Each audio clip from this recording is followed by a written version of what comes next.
Welcome to Muslim Apologetics Australia. In this video, we're going to go straight into the details and refutations of the Christian critics and their claims regarding the Kabbah being a paganistic ritual, including the black stone. As you know, many of the Christian critics will say that Muslims kissed a stone. They'll say Muslims worship and bow towards the Kabbah. They'll also make claims that we worship the Kabbah itself. So in this video, we're going to demonstrate and refute the Christian critics with their arguments regarding this discussion. As you know, my good friend Abdul Ghani has posted on Facebook. He says, "Is kissing a stone or brick prohibited? Can any Christian quote a verse from the Bible?" In Bukhari 2 verses 2-6, it says, "The stone can neither benefit or harm you." This is what Umar ibn Khattab said when he actually kissed a stone. So is there a quote like this from the Bible? And you won't see it. Veneration doesn't actually equal to worship it. So through all of those details, and you'll see how a clear rebuttal and a response is put forward. As you know, let's go through step number one. Step number one is there any evidence in the Bible that actually forbids a stone being erected and put in place of the Kabbah, and whether this contradicts the Bible? Well, apparently our Christian friend Adi thinks so. He quotes Deuteronomy 16:22, which says, "And do not erect a sacred stone, for these the Lord your God hates." So he quotes Deuteronomy 16:22, saying that a sacred stone being erected is something that God hates. Well, a clear refutation is this. In Deuteronomy 16 verses 22, the verse says, "Do not make a stone out of a pillar." Read all the translations. This is International Version, New Living Translation, English Standard. For 16:22 it says, "And do not erect a sacred stone, for these the Lord your God hates, and never set up sacred pillars for worship." This is in a different translation. So it speaks about the pillar actually being a stone. Is the black stone in Kabbah a pillar? No, it's not. So again, the Christian has put forward a false comparison between the two. And also it says, do not actually venerate worship to it. But the Muslims do not venerate worship to the stone. Just like Christians don't worship a cross when they kiss it. I mean, you see Christians going around kissing their crosses. Do you actually believe that they worship the cross now, do you? I mean, can you imagine if the Muslims made such a charge against the Christians? I've actually pulled out this picture. It's a Coptic Christian woman kisses the cross of Saint Michael on his feast day. So there you have it. There you have a Christian kissing the cross. I mean, is it because they venerate it, they love it, or is it because they worship it? Well, maybe according to Christian theology, it means to worship whenever you kiss something. When you kiss your wife, do you actually worship her? I don't know. Here's another Christian Orthodox worshipper. She's actually kissing the cross on Good Friday proceedings, as you can see in the picture. So does it mean she's actually worshipping the cross? I hope not, because that is part of paganism. So simply kissing something doesn't actually mean that you're actually worshipping it. It could simply mean you're just venerating love towards it because it's part of the structure of the Kabbah, which is the house of Allah, publicly. There's an actual authentic hadith that may actually explain why Muslims may venerate some love towards the stone or towards the Kabbah and pat their hands on it and things like that. It is narrated in Al-Tirmidhi, according to the Prophet Muhammad, this black stone is an object that fell from Jannah, which is heaven paradise, and it was originally white as milk. But the sins of humanity eventually turned it into black. This is based on the hadith narrated in Sunan al-Tirmidhi. So this begs the question, any loving person would desire to kiss that which he loves, such as his wife. If one accepts the idea that the stone did indeed come from heaven, is it not worthy to be kissed out of love for paradise? Because we all came from paradise. Paradise is connected to us. We want to get back to it. So you're basically kissing it.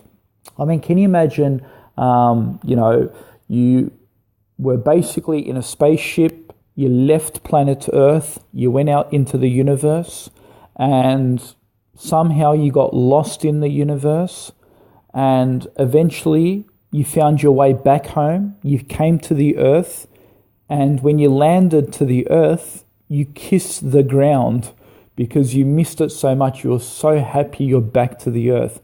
You kissed the Earth. Let's say perhaps you did that. Does it mean you actually worship the earth? No. So similarly, if the Prophet Muhammad kissed the stone, it is because he misses paradise, and the stone is originally from paradise. So therefore, if the Muslims do that, and as Umar ibn Khattab says in Sahih Bukhari in an authentic hadith, and we'll put all the evidences and the links below this video, you can see that he kissed the stone, and in fact, he actually warned the Muslims that he only did this because the Prophet did it. And he also incited and said, the stone neither benefits you nor harms you.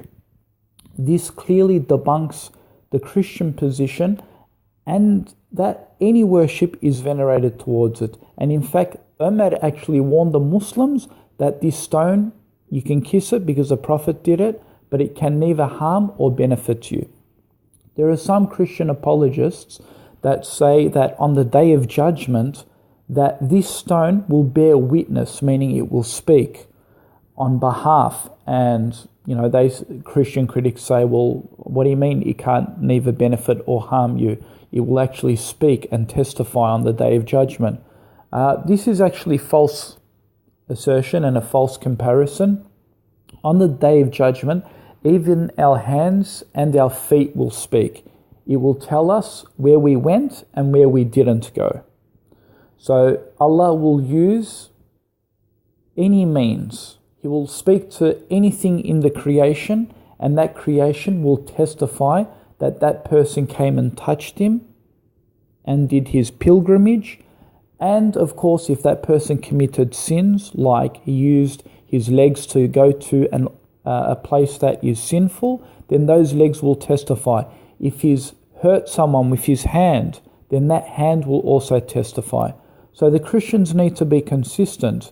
If we Muslims worship the stone, because the stone will testify on the day of judgment, then do Muslims also worship hands and feet, where hands and feet will also testify the things that we've done on earth?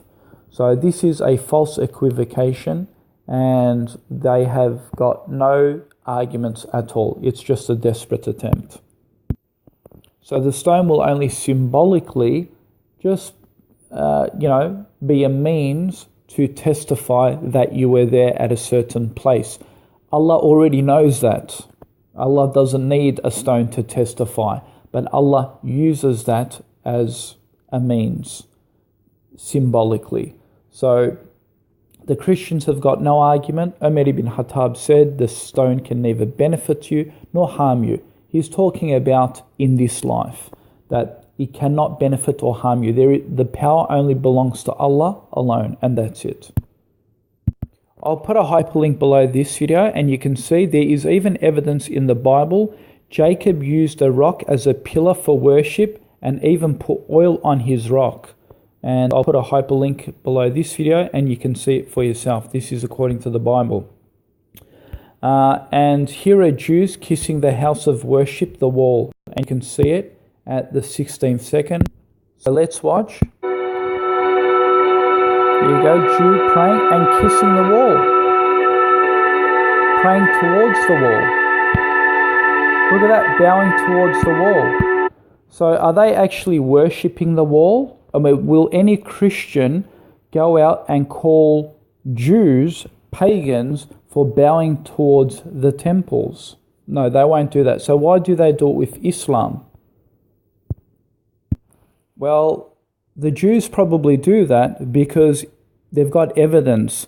In the book of Psalms 138 to 2, the verse says, here's some evidence that bowing towards a temple is actually praiseworthy. Have a look. It says in the New International Version, it says in Psalms 138:2, I will bow down toward your holy temple and will praise your name for your unfailing love and your faithfulness, for you have so exalted your solemn degree that it surpasses your fame.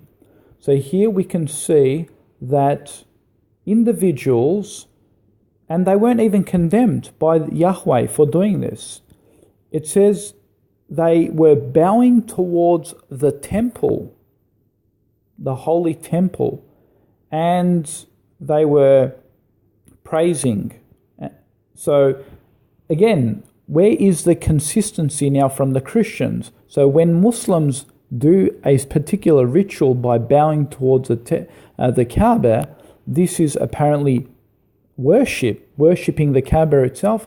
Are now the Christians doing the very same thing according to their Bible? Are the Jews doing the very same thing according to the Bible? By worshipping, is their God commanding them to worship a building, a temple? Are they now pagans? A Christian critic, remember I quoted a hadith earlier where it says that the origins of the stone came from heaven, which is in Book al-Tirmidhi.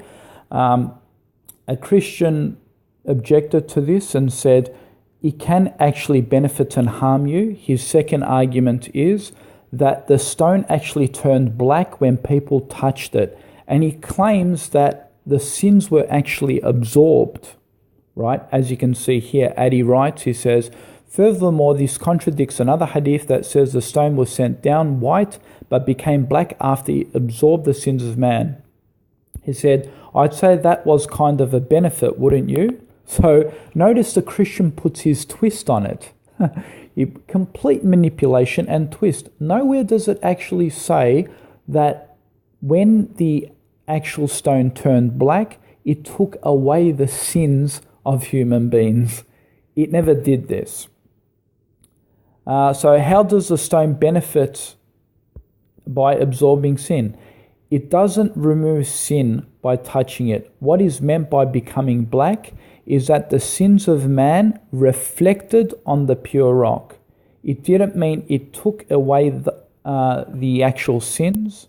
Thus, there is no contradiction here, no benefit nor harm.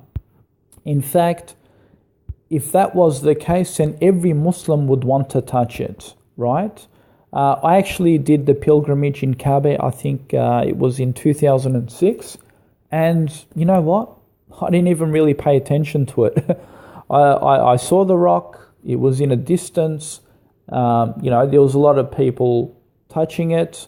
But you know what? I couldn't care less if I touched it or I didn't. So, I did the pilgrimage in 2006. And touching it and not touching it did not harm me nor benefit me. So, again, the Christian logic gets clearly refuted. The Christians then bring up the pagan rituals, such as the pagans used to circumambulate the Kabbah, and the Muslims do the same thing. Therefore, the Muslims have borrowed from the pagans. However, this is clearly false. So these pathetic fools have very little understanding of Islamic history. The followers of Ismail later on became pagan. These are the Arabs. They associated other false gods with Allah. So the Prophet came back to clean it all up and bring the pagans back to worshipping the God of Ismail. In fact, we see this example even in the Bible with Aaron and Moses. We're foretold people to worship the golden calf. Aaron did this. When Moses went away, Aaron told people to worship the golden calf. And then basically Moses came back to destroy the golden calf. So a similar ritual happened here. We see that the pagans actually restored the house of Abraham, that Abraham built himself. Over the years, they became deviant because these pagan Arabs were actually on the right path at one stage. They were the descendants of Abraham. But over the years, they innovated and invented new ideas into Islam, along with inventing other gods with Allah. So they would worship many other gods besides the Creator. So in doing so, they had some good rituals that were not against Islam, like circumambulating the Kabbah, which actually Abraham did. He was the first one to actually do that. You can read Surah in the Quran, Surah 22, verses 26 to 27, chapter 22, verses 26 to 27, where Abraham was circumambulating. But of course, the pagans carried on this tradition. So they went on to carry the same tradition, worship Allah, but they invented other gods, and that's why they filled the Kabbah with these idols. They in fact changed some of even the circumambulating rituals. For example, Abraham would wear clothes while he'd go around the Kabbah, but the pagans would take off their clothes, they would whistle, sing and dance, and they would go around the Kabbah naked. So the Christian critic now looks at this and he says, oh look, Muhammad took circumambulating the Kabbah off the pagans. Well, if he did, why don't the Muslims go around the Kabbah naked? They don't go around naked. They wear the ihram, the clothing. They go in ihram, the garments. So if Muhammad took this ritual from the pagans, well, why didn't he take the naked ritual? Well, the fact of the matter is that it was the pagans who actually perverted the circumambulation. They changed it. So Abraham would wear clothes, he'd circumambulate the Kabbah and worship Allah. He'll praise God, who is in heaven, not the Kabbah itself. And then, of course, the pagans took this ritual, they venerated worship to Allah, but then they invented other gods, but then they started taking off their clothes and going around the Kabbah. So the Prophet Muhammad came back, he put on his clothes to make it the original way Abraham did it. He went around the Kabbah the way Abraham did it and filtered out any of the innovations the pagans actually introduced. That includes the idols in the Kabbah, which the Prophet Muhammad destroyed. He destroyed every single one of those idols inside the Kabbah. Now, a Christian critic says, the rock is an idol. You know what? I've actually challenged every Christian critic who made this argument. The Prophet Muhammad would have destroyed that rock had that rock been part of the idols. There is not even a single narration from even a non-authentic narration that states that the pagans themselves worshipped the black stone. They had all these other gods in there, 300 odd gods. All of them were destroyed, every single one of them. And there is no historical evidence that suggests that the pagans actually worshipped the black stone. They didn't. It was just part of the building. That's it, period. It's actually fascinating.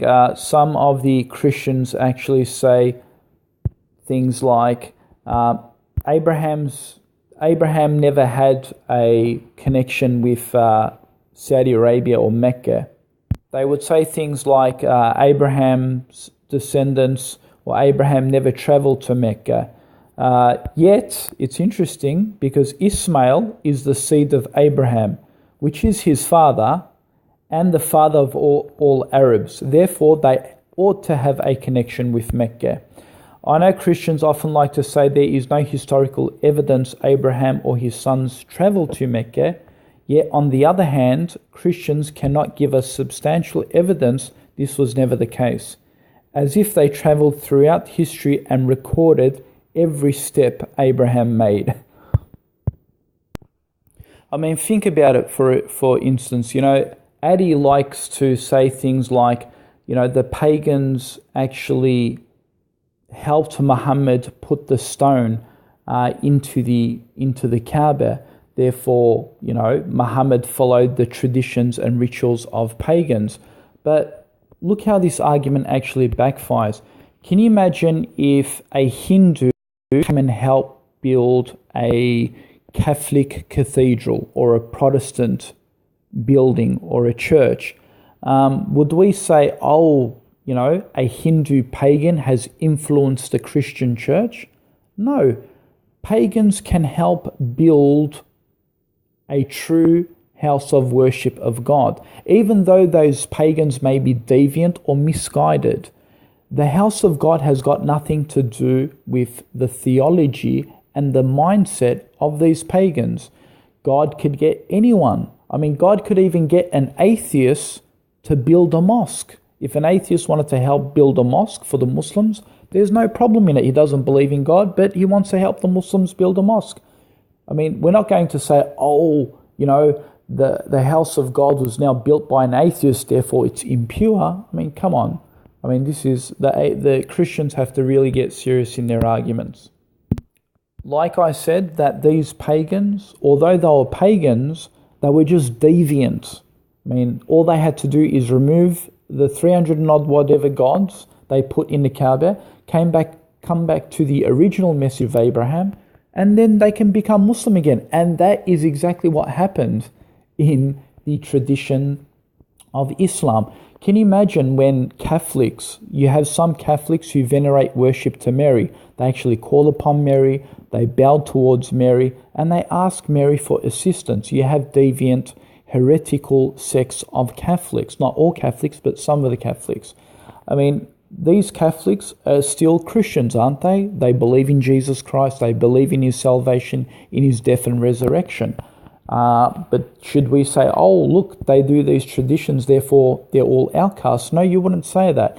You would actually try and guide them so they can come back to the original message of Christianity and remove these venerations towards Mary, right? So that's exactly what the Prophet Muhammad did with these pagans. They were on the original message of Abraham. They deviated, and they had some rituals that were wrong and some rituals that weren't bad. They were okay. It didn't contradict God or Islam. Therefore, those rituals that were in line with Islam were kept because they weren't clear deviated, and the rituals that were against it, such as singing and dancing naked around the Kabbah, these were removed along with the idols that they invented. So these Christians have got absolutely no knowledge of the history of these pagans. They basically ignore all of the history prior to Abraham and Isaac and Ismail. They ignore that. They think that these rituals, even the good ones started with the pagans, and they think that's it. It has to come from the pagans, but it wasn't. It was previously, we had Ibrahim alayhi salam, who erected the Kabbah and circumambulated it and worshipped God. The Christians ignore that part of history. But now I'm going to play the same game with the Christians. Now this is the exciting part. Remember, the whole Christian argument stems from that bowing and prostrating and worshipping towards a particular direction signifies that you specifically worship that entity. Watch how that argument backfires. Like I said, when we Muslims pray towards the Kabbah and we, raise our hands when we come to the actual stone, the stone is actually placed in the Kabbah as to wave at it. It signals the actual start and finish of the tawaf. Okay, so that was one of the other significant reasons why the actual stone was placed there. And the Kabbah was actually put there as a focal point so we can actually have a place where we can circle. It keeps us in a motion because we are also told that in many hadith traditions that there are angels who also go around Allah in heaven in exactly the same I'm not sure exactly if it's parallel, but some scholars say it's parallel, exactly where the angels are going around the Arsh of Allah, the throne of Allah. That's exactly what Muslims do on earth by going around the Kabbah. So basically it signifies the same motion. So it's not actually worshipping the Kabbah itself.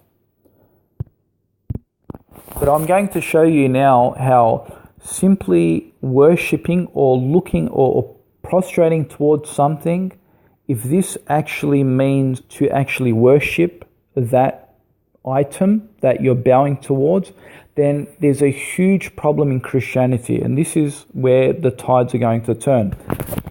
As you know, in the Bible, the disciples actually bowed down and worshipped Jesus.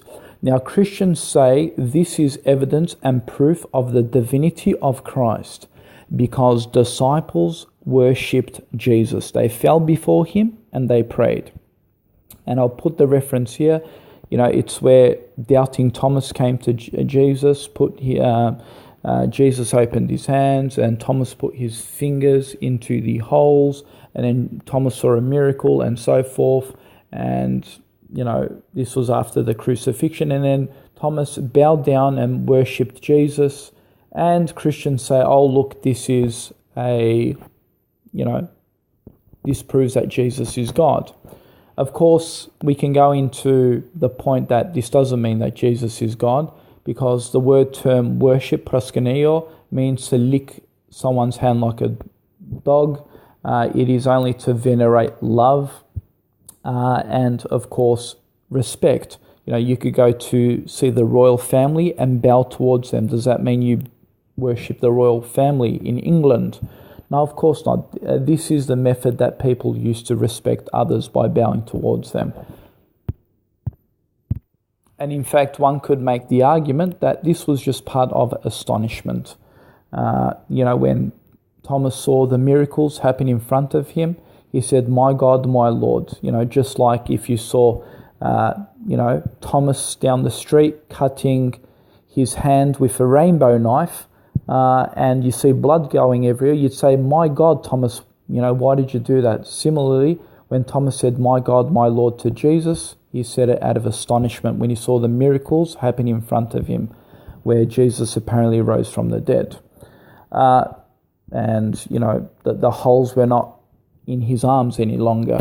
So basically, it doesn't actually mean that Jesus was God. I don't want to divert the topic, but basically, let's just assume that this argument means that Jesus is God because the disciples worship Jesus. Now, Christians tell us, and this is the crucial point, pay attention. Christians tell us that Jesus was fully God and fully human being. Now, when the disciples bowed down and worshipped Jesus, this would mean that they bowed to the human side of Jesus, not just the divine side, but also the human side, because Jesus had apparently two natures, both a divine nature and a human nature. There's no escape here. So if the Christians want to take it as simply bowing towards something means to worship something, then we have a problem, because that would mean that they are worshipping the human side of Jesus along with the divine side. I mean, nowhere in that event did Jesus condemn the disciple. He could have said, look, you're worshipping the human side. Let me take my jacket off. Let the spirit come out. You will stand besides the human body. I want you to now only worship the flesh. So bow down towards the the spirit. I want you to bow down only towards the spirit, but do not bow down to the flesh. The flesh is beside me. Don't worship that. Worship the spirit. Now, if Jesus said that, I would have no argument. But Jesus didn't make that argument. He didn't even condemn it. He accepted the worship, the bow, to come towards the flesh and towards the spirit. right? So should we now conclude and say that the disciples were pagans, for they worship the human side along with the divine side? I mean, I'm only using the Christian logic against you. If you claim that the Muslims are bowing towards the Kabbah means it is worship, it's Allah, regardless if Allah is there or not, it is completely part of worship. Muslims bow down to the Kabbah, therefore they worship the Kabbah. Then if you want to make that argument, then you're going to have to accept the same logic against your own Christianity. And that is that the disciples also bowed down to the flesh. So if Muslims bow down to the Kabbah, and that's part of worship, and Muslims worship the Kabbah, then you have to accept that Jesus was a pagan god, for he was flesh, and he even got disciples to worship the flesh part of Jesus. Now, I know what a Christian will say. A Christian will say, no, we weren't worshipping, Thomas wasn't worshipping the flesh, he was worshipping the spirit within Jesus. He wasn't worshipping the flesh. Well, why can't we say the same thing about Islam? That we're not worshipping the Kabbah, and we don't believe Allah is in the Kabbah, nor do we believe the Kabbah is God. But we are worshipping Allah in heaven when we pray towards the Kabbah, which is the focal point for the Muslims. So why can't we then use the same argument that Christians make when they say in defense of Jesus that no, his flesh wasn't worshipped, it was the spirit that was worshipped? And I think this is something important to point out in the conclusion of this refutation, that according to Islamic scholars and consensus, that when you are at the Kabbah, when you're actually at this specific place, at this specific location, and you're praying during Salah, and you're praying towards the Kabbah, you're not actually allowed to look at the Kabbah. You have to look down towards the floor. So if we actually worshipped it, you'd think logically we'd be able to look at it, right? But we're not even allowed to look at it. We need to look on the floor while we're actually praying in Salah. So that's another clear point that debunks their assertions that we actually worship the Kabbah. It's funny, the Christian critic says, this is another question they put, they said, have you never asked yourself why no Bible prophet knew about this stone from heaven? Why nobody in the back blue kissed it and bowed to it and so forth? It's pretty silly, because God could reveal specific events for specific prophets. He doesn't have to reveal the black stone that was sent from heaven to every single prophet, right? That was specific for Prophet Muhammad's peace be upon him, for it to be revealed to him. Therefore, it's not a contradiction that it wasn't revealed to previous prophets. So I don't know where he's going with that argument. That's like saying that every single ritual that is performed in the New Testament, every Old Testament prophet had to do that too. That's not an argument. Christians drink wine, which actually represents the blood of Jesus Christ. Did any of the other prophets like Moses, Abraham, drink wine in representation of Jesus' blood? Why was it only revealed to Jesus? So again, you see how their arguments just backfire. There are certain rules and rituals significant for a specific prophet and time. It doesn't mean that every single other prophet has to experience the same events. And I don't want to make this video too long. You'll actually see Jacob. I'm not too sure whether it was the black stone, or it could be, I don't know, but it gives a sign that even Jacob, according to the Bible, and I'll put the hyperlink below this video, he actually put oil on his stone and he venerated and he made it part of the worshipping pillar. And you can actually see that according to the Bible. So who knows, maybe there may be a connection there. The Christian goes on to say, well, why do you have to visit that place? Why do you have to circle it? Well, why do you have to visit church, you silly fool? I mean, that is part of God's house and that's part of his worship. Why do you have to go Sunday church? And that is a requirement that you have to do as a Christian. So why are you asking silly questions? Why do we have to circle it? Why do we have to go there? I mean, honestly, these people are just absurd.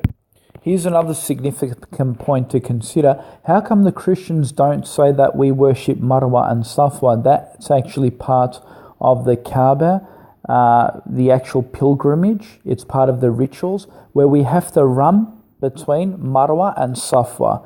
It was a ritual that Abraham's wife did, and she ran between Hagan's Marwa and Safwa. They're two small hills next to Kabbah. So Muslims have to do that ritual as well. So, I mean, is that part of worship? Are the Christians now going to say we worship two hills because we run from one hill to another hill? It's unbelievable, seriously. The Christian says no biblical prophets actually praised and worshipped the Kabbah or circulated 7 times around a specific building. However, I've shown before in the book of Psalms that an individual was actually praising and bowing towards a temple. I mean, it may not, just because the Old Testament doesn't give you the fine details, it doesn't mean those prophets didn't do it. I mean, if a Christian wants to refer to his Bible, then we can refer to the Quran as a historical document. And of course, Ibrahim alayhi salam did in fact circle it. And we also see a connection and detail in the Old Testament where we see people actually venerated worship. And even Jews do it today.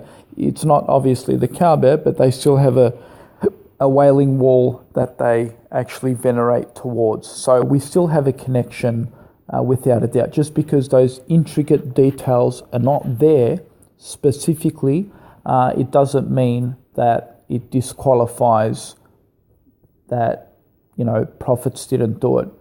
They may have well. As they say, the absence of evidence is not evidence of absence. Okay, folks, so I'm going to end the video there. If the Christians bring up new arguments and more arguments, I'll do a part 2 to this video. God bless. Thank you very much for listening. Please stay in tune for more refutations.